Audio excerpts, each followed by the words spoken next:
66 years old. And a lot of people, he does great interviews and all that, but a lot of people, dude, he's a very smart man. Very smart man. And I watch him when he talks to people. It's kind of like when you get in front of a politician or a clergyman or a distinguished gentleman, you kind of change your poise a little bit. Maybe you're not intimidated, but you're kind of like on your best behavior. And that's how Howard Stern is. He does it for the reaction. Do you know why Trump ran for president?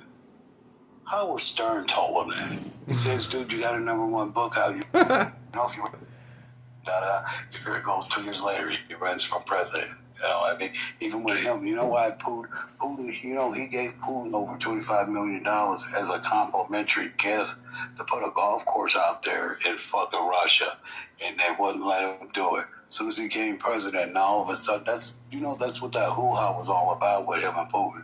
And that's why his daughter was going back and forth. I don't know if they put a golf course out, but he couldn't put one out there because it's a conflict of interest. But Howard Stern was the one who told him, dude, you should run for president. You know? And why would a guy that's supposed to be that distinguished and polished be on Howard Stern? You get what I'm saying? He was testing some of the waves. Just like you said, you do have your podcast there. What would you use to be like one of your major things that where you can probably like get your voice out there?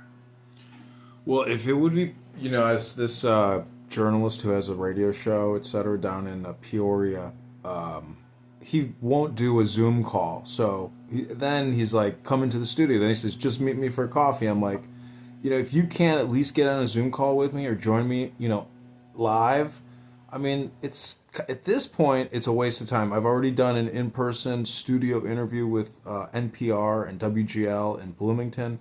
So I've got enough, but this app is a lot of fun to play with because there's so many. They're the biggest Democrat political room. It's called Politically Incorrect with Patty and Doctor, all these crazy people who, yeah, 40 hours a week, 80 hours a week. They're sitting here playing Trump clips, analyzing everything, talking about everything, bitching about everything. It's a lot of African Americans, and but they're super social and they love to create content. And you know, you hear things that you might not hear otherwise. They play Tulsi Gabbard clips.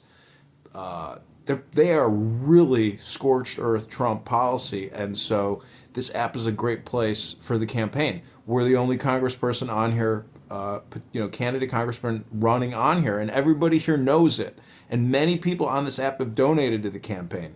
So if you join me in the mornings, we can tag team and Royal Rumble, in the ring with these people.